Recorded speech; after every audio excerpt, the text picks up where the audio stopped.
Hello and welcome to the Pretty Good Gaming Daily Triple, your no shit gaming news video. That's 3 news stories in one video with zero faff. Last week we got a look at the insides of the PS5, but the average consumer isn't really interested as they'll never see its inner workings. Something you will be seeing a lot of though if you buy a PS5 is the UI, or user interface, and this was officially shown off yesterday by Sony. While it's not a major departure from the layout of the PS4, there are a number of cute quality of life additions that will be very useful, but a couple of others that don't seem quite as essential. The reveal was introduced by Hideaki Nishino, Senior Vice President of Global Product Strategy and Management, and elaborated on by Sid Schumann, Senior Director of Sony Interactive Entertainment Content Communications. In the video, the system boots up after being set to rest mode, and Schumann picks up where he left off in Sackboy: A Big Adventure. This showed off the control center, which has basic functions like friends and settings, as well as a number of tabs, known as cards, which have different features. These cards include basic things like a news feed and screenshots, but one of the more interesting types is activities. Schumann explains that these are part of Sony's plan to remove barriers to gameplay. One of these activities informs you about how much of a level you have left to complete as a percentage and how long it will take,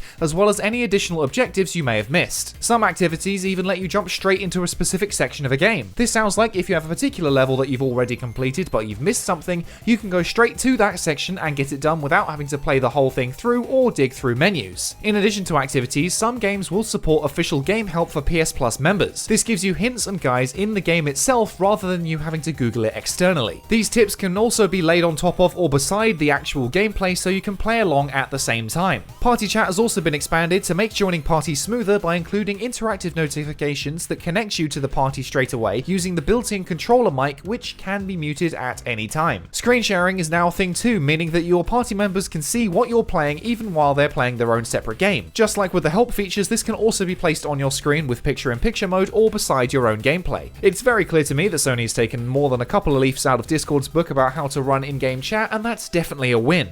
I see this as an absolute win. Schumann then went on to talk about multiplayer briefly while playing Destruction All-Stars, which low-key is actually one of my most anticipated games. It just looks like solid fun. He boasts about how fast the PS5's all-singing, all-dancing SSD is, but rather than actually showing it run in real time, it fast forward to the match already starting. That seems like an odd choice to say it's super fast and then skip over it so we can't even see it. He did, however, use this opportunity to show off how screenshots work on PS5 and how the system is always capturing recent gameplay, which again isn't all that different from how the PS4 does it. Then Schumann took us to the PS5 home screen itself, which looks very similar to the current PS4 setup. Fortunately, games and media apps will have their own dedicated spaces, instead of all being on the same screen. For individual games, you'll be able to see video clips, news stories, DLCs, and more, and some of these features will also work for backwards compatible titles. The Explore tab is also on the home screen, which gives you information and news about all of your games, but this won't be available for everyone on day one, as they'll be testing it in the US. I mean, it's not as though they've had years to build and test this machine, but to be fair, I'm probably not going to get one on day one, and I wouldn't really use this feature anyway, so it's not going to bug me too much. The PlayStation Store is no longer a separate app that needs to be booted up on its own, as now it is integrated into the system itself, which should make navigating the store much more smooth. Schumann finished by sharing a screenshot to a saved party like a group chat, and they can also be shared to supported external sources. Again, this is very similar to how the PS4 currently does things, but a cool feature I really appreciate is that developers can now automatically spoiler tag certain sections, meaning that if you share an image to someone who hasn't played that section yet, they will be warned. On the whole, this UI reveal was basically the same as the PS4's current system, with a few little improvements here and there. To me, it's an evolution rather than an outright revolution that seems to be focused on making things as smooth as possible. The ability to get walkthroughs and hints within the system itself sounds super useful, especially for all those collectathon games that Ubisoft keeps punching out and the trophy hunters out there. Seamless integration of different features created by the fast load times is something that I'm a big fan of, and means that you can get what you need and then get right back to the game itself. Microsoft hasn't technically officially shown off its UI for the Xbox Series X, though you can find various videos about it from people with hands-on time, so that's why I haven't focused on it here and have just focused on Sony and PlayStation. What did you think of the UI? Is it a simpler, more intuitive version of the PS4 UI, or is it still not efficient enough compared to the simple lists on PC platforms like Steam? And next up, and much more interestingly, Cyberpunk is just over a month away, and CD Projekt has just shared its latest Night City Wire livestream all about cars and style. Firstly, the cars all fall into one of 5 categories, and they are pretty self-explanatory: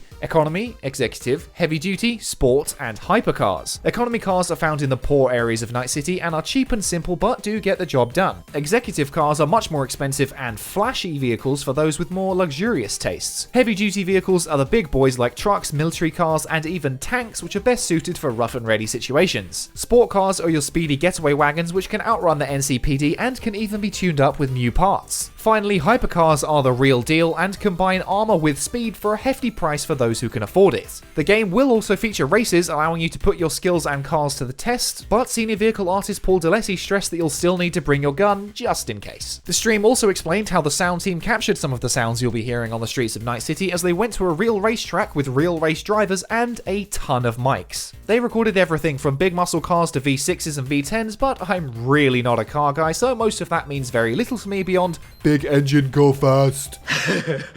Go boom.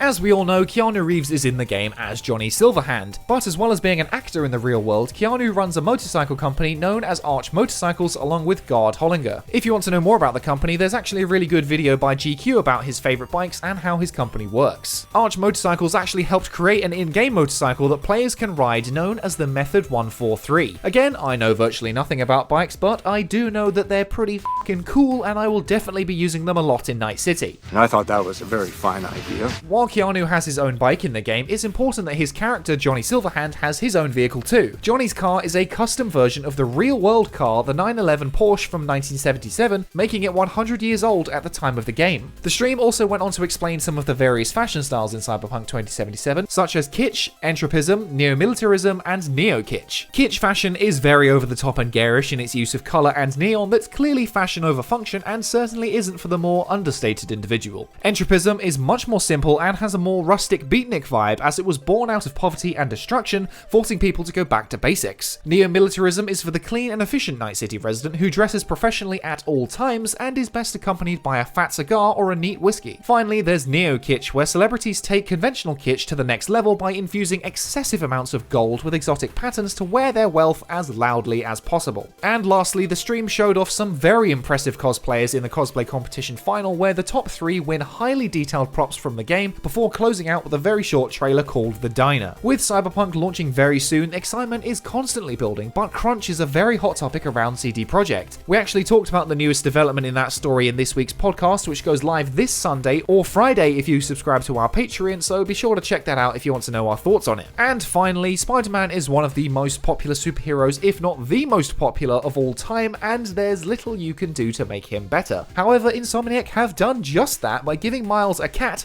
creatively named Spider-Man Cat. This adorable paw crawler is the cat of a bodega in Manhattan that Miles visits and rescues from the clutches of some bad guys. Miles' new feline friend can even join him in the field in his backpack and forms part of an unlockable costume. Not only that, while wearing this suit, Spider-Man Cat will spring out during finisher moves and claw at the face of your enemies. Put out his eyes.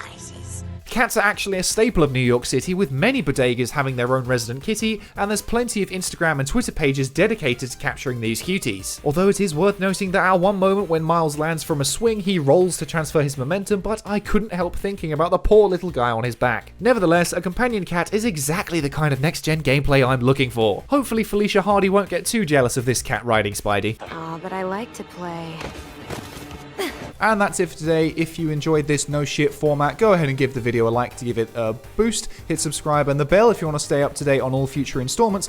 Toss a coin to your YouTuber over at patreon.com/prettygoodgaming. That's all for today. I've been Henry Cooper. Bye for now.